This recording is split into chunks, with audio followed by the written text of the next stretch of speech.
Okay, welcome to Chapter 2, The Chemistry of Life. In this chapter, we're going to focus on some basic chemistry and its relevance to our subject matter in the field of biology.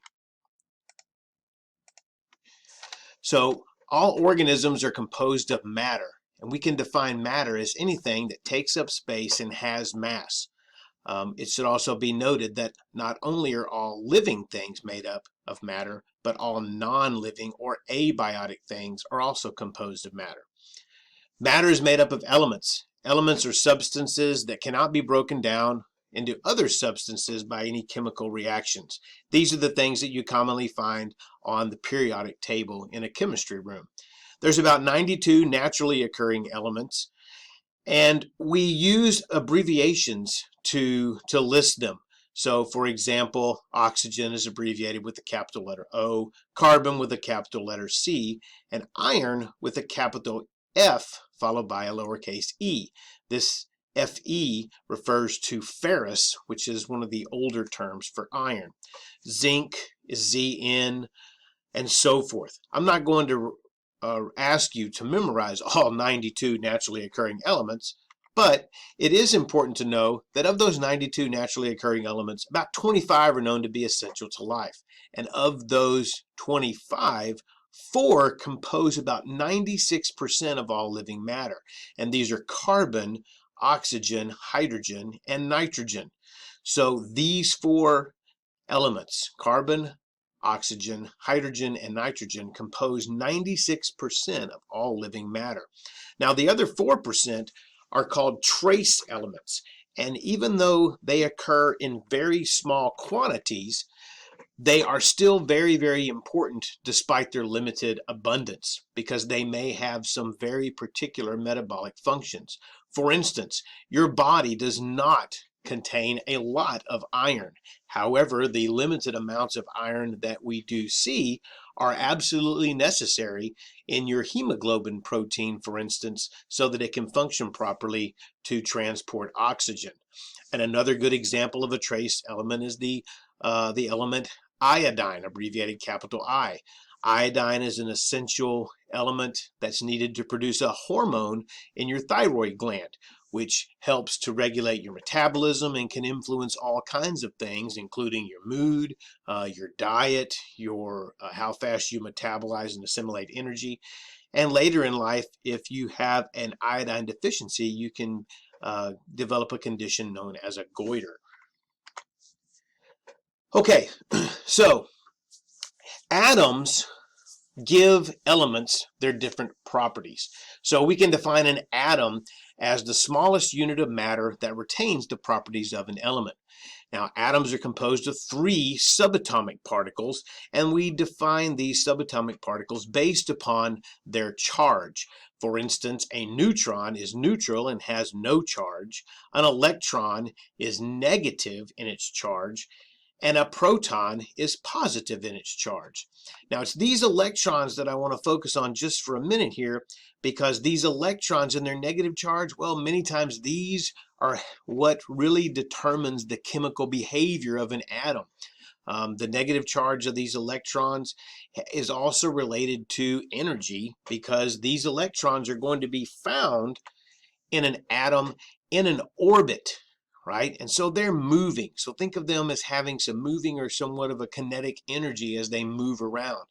In the nucleus of an atom, this is where we find our protons and our neutrons. Now, there's several different ways that atoms can be depicted visually. You can have a simple cloud model here of this atom of hydrogen, which has 1 proton and 1 electron, the electron just orbiting around here. You'll notice that oxygen has 8 protons, 8 neutrons, and 8 electrons, right? And so we can depict these in this model down at the bottom, where you can see 1 proton, 1 electron in an orbit, and then here we find these electrons occupying these shells.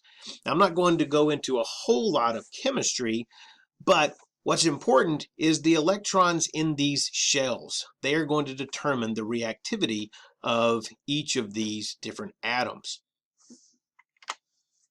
So we're going to join atoms to form molecules and or compounds. Anytime two or more atoms are joined together, we form a molecule. So for instance, a hydrogen molecule, like hydrogen gas, is two hydrogen atoms that are bonded together. This is a hydrogen molecule. A compound consists of two or more different atoms that are joined to form a molecule.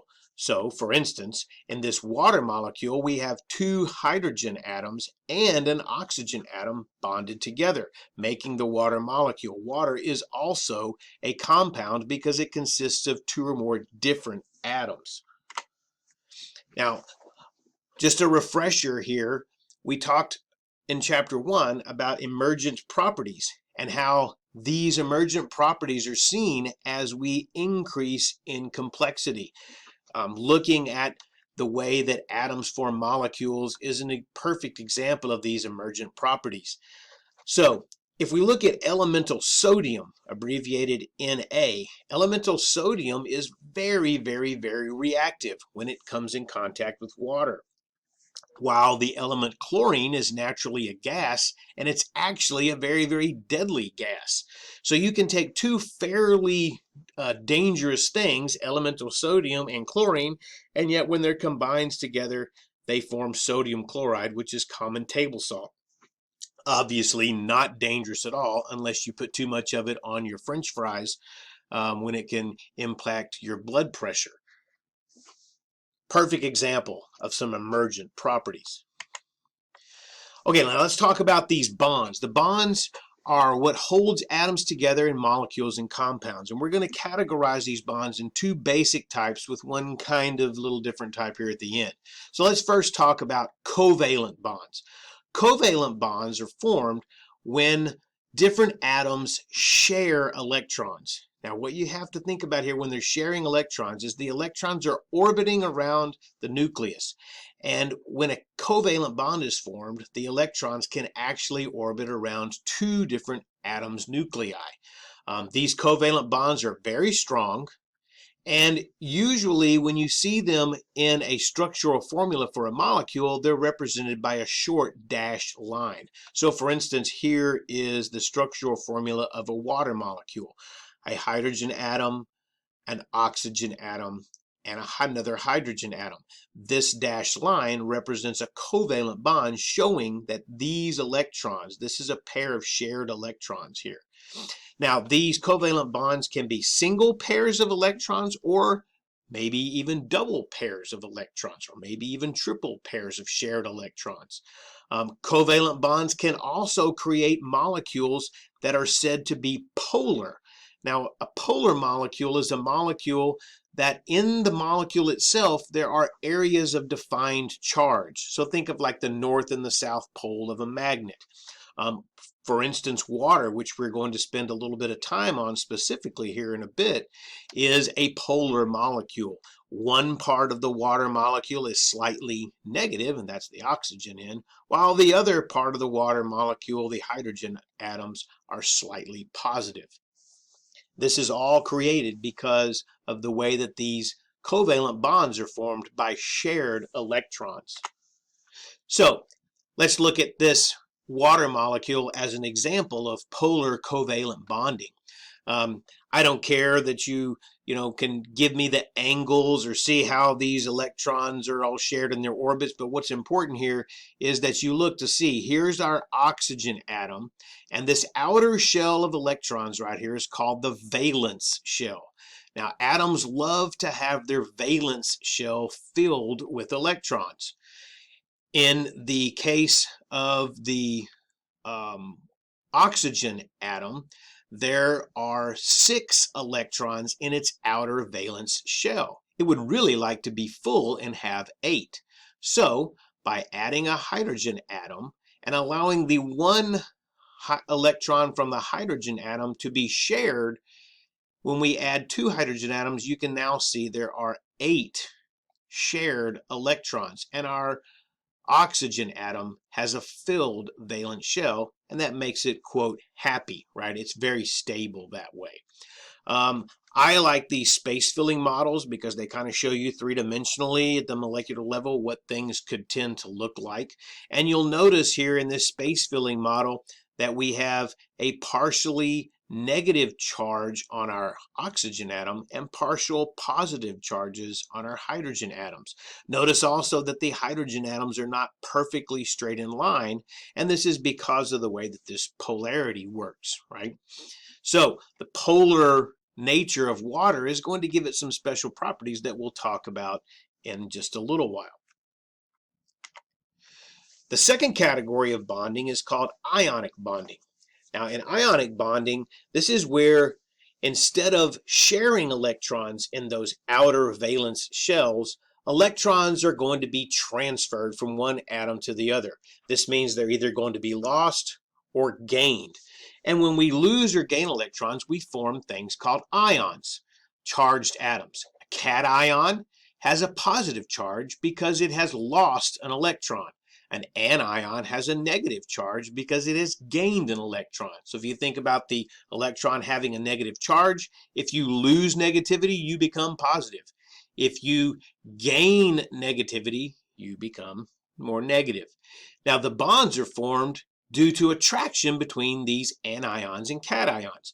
And so if we look here at our sodium chloride, notice that sodium has one electron in its outer valence shell. It really would like to have 8 or be reduced to DAC and maybe give up this one electron. Chlorine has 7. It would really like to gain an electron. So by robbing this electron and transferring this electron from the sodium to the chlorine, the sodium becomes the cation and the chlorine becomes an anion. The positive charge of the cation has an attraction to the negative charge of the anion. These are also very strong, right? Very strong attractions. Now the final type of bond is sort of an interesting one in that these are called hydrogen bonds. Now a hydrogen bond, and don't get this confused, a hydrogen bond is only formed when you have a hydrogen atom with a partially positive charge that is attracted to something that's partially negative. Okay, so this is a partially negative oxygen atom from one water molecule, and over here we have the partially positive hydrogen atom from another. This force of attraction right here is called the hydrogen bond. Now the bond that holds this hydrogen atom to this oxygen atom is a covalent bond, shared electrons. There are no shared electrons here. This is just an attraction between something that's partially positive and something that's partially negative. And as we'll see, these hydrogen bonds have a really, really, really important link in not only our properties of water, but in some of the large macromolecules that we'll talk about in Chapter 3.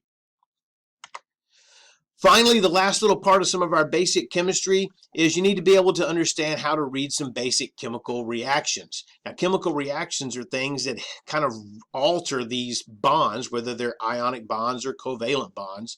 And so if we look, the most important thing to see in a chemical reaction is to first find this reaction arrow. This reaction arrow points in the direction that the reaction is occurring. So on this side are the reactants, and on this side are the products. If we look here, we are taking two hydrogen molecules, right? And we're adding it to an oxygen molecule to create 2 molecules of water. Okay, now in doing so, we're sort of reshuffling or altering these covalent bonds.